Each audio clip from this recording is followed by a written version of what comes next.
brought to you by Silver Pumps and Motors. Top quality और consistent performance के लिए सिर्फ सिल्वर पंप्स नाम याद रखना. ఏపీలో అధికార తెలుగుదేశం పార్టీ అత్యంత బలహీనంగా ఉన్న నియోజకవర్గం ఎవరంటే అన్ని వేళ్లు అటువైపే చూపిస్తాయి.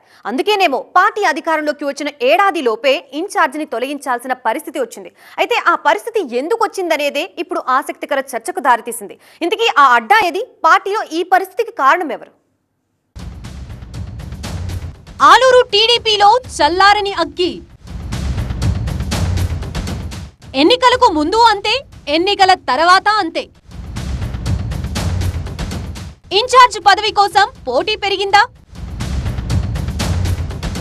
ఉమ్మడి కర్నూలు జిల్లాలో తెలుగుదేశం పార్టీ పరిస్థితి అన్ని చోట్ల ఒకలా ఉంటే ఆలూరులో మాత్రం మరోలా ఉంది. రాష్ట్ర వ్యాప్తంగా కూటమి గాలి బలంగా వీచినా ఇక్కడ మాత్రం వైసీపీ జెండా ఎగిరిందంటేనే అక్కడి సిచ్యువేషన్ అర్థం చేసుకోవచ్చు. ఎన్నికలకు ముందు టీడీపీ నేతలు చాలా మంది వైసీపీలో చేరడం, ఉన్నవారిలోనూ గ్రూపులు ఏర్పడడం ఓటమికి కారణమైంది. సొంత పార్టీ అభ్యర్థికి సైతం టీడీపీ నేతలు సహకరించలేదట. అంతేకాదు చివరి నిమిషంలో అభ్యర్థిని మార్చడం కూడా పార్టీకి మైనస్ అయ్యిందనే టాక్ ఉంది. 2019లో ఇక్కడ టీడీపీ నుంచి పోటీ చేసిన కోట్ల సుజాత వైసీపీ గాలిలో ఓడిపోయారు. అయినా సరే 2024 వరకు పార్టీ ఇన్ఛార్జిగా పనిచేస్తూ పార్టీ పట్టు కోల్పోకుండా చూశారు. అందుకే అప్పట్లో జిల్లా వ్యాప్తంగా ఎక్కువ స్థానిక సంస్థల స్థానాలు టీడీపీ గెలుచుకుని సత్తా చాటింది.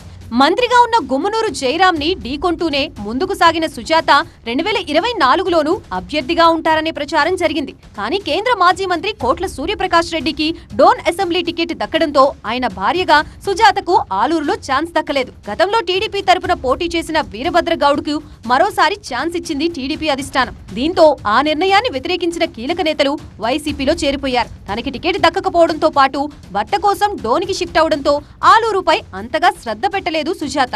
దీంతో వీరభద్ర గౌడ్కు ఓటమి తప్పలేదు. మరోసారి ఇక్కడ వైసీపీ జెండానే ఎగిరింది. 2300 ఓట్లకు పైగా మెజారిటీతో విరూపాక్షి విజయం సాధించారు. పార్టీ నేతలు సహకరించకపోవడం వల్లే ఓటమి ఎదురైందంటూ బహిరంగంగానే ఆరోపణలు గుప్పించారు వీరభద్ర గౌడ్ అనుచరులు.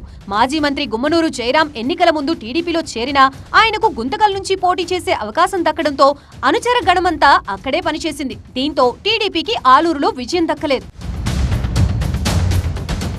ఓడినా సరే వీరభద్ర గౌడ్ నే పార్టీ ఇన్ఛార్జ్ గా కొనసాగించింది తెలుగుదేశం అధిష్టానం. అయితే ఆయన పార్టీని అసంతృప్తుల్ని సమన్వయం చేసుకోవడంలో విఫలమయ్యారనే టాక్ ఎక్కువైంది. సొంత పార్టీ నేతల నుంచి అవినీతి ఆరోపణలు కూడా వెలువెత్తాయి. ఆయనని ఇన్ఛార్జ్ గా తొలగించాలంటూ పార్టీ అధిష్టానానికి ఫిర్యాదులు చేశారు. బదిలీలు, పోస్టింగ్లు, కాంట్రాక్టులు, డీలర్లు, ఫీల్డ్ అసిస్టెంట్లు ఇలా అంశం ఏదైనా టీడీపీ నేతల మధ్య విభేదాలు తారాస్థాయికి చేరాయి. ఈ విషయంలో జిల్లా టీడీపీ అధ్యక్షుడు తిక్కారెడ్డి కలగజేసుకుని వీరభద్ర గౌడ్ ని ఇన్ఛార్జ్ పదవి నుంచి అధిష్టానం తొలగించిందని ప్రకటించడంతో స్థానిక రాజకీయం ఒక్కసారిగా హీటెక్కింది.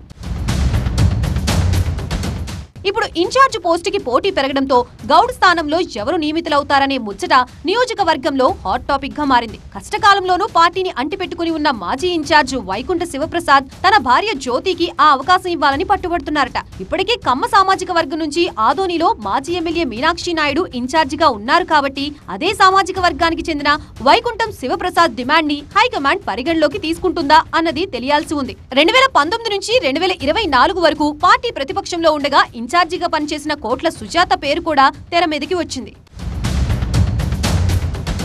మాజీ మంత్రి గుమ్మనూరు జయరాం కి కూడా ఆలూరు నియోజకవర్గంలో క్యాడర్ ఉంది. వైసీపీ నుంచి టీడీపీలో చేరి గుంతకల్ ఎమ్మెల్యేగా గెలిచిన ఆయన గతంలో ఆలూరు నుంచి 2 సార్లు గెలిచారు. 5 ఏళ్ల పాటు మంత్రిగాను పనిచేశారు. రానున్న స్థానిక సంస్థల ఎన్నికల్లో గట్టిగా నిలబడాలంటే, అభ్యర్థుల్ని గెలిపించుకోవాలంటే తన కుమారుడు ఈశ్వర్ కి ఆలూరు పార్టీ పగ్గాలు ఇవ్వాలని జయరాం కోరుతున్నట్లు తెలుస్తోంది. గుంతకల్లు ఎమ్మెల్యేగా ఉన్నందున జయరాం కుటుంబానికి ఆలూరు ఇన్ఛార్జ్ పదవి ఇస్తారా లేదా అన్నది కూడా ఇప్పటికీ సస్పెన్సే.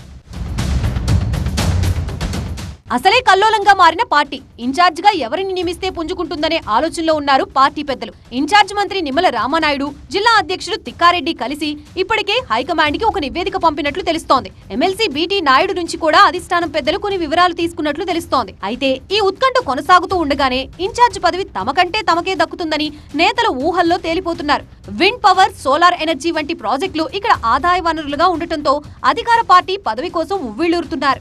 అయితే హైకమాండ్ మాత్రం ఆచితూచి వ్యవహరిస్తున్నట్లు తెలుస్తోంది.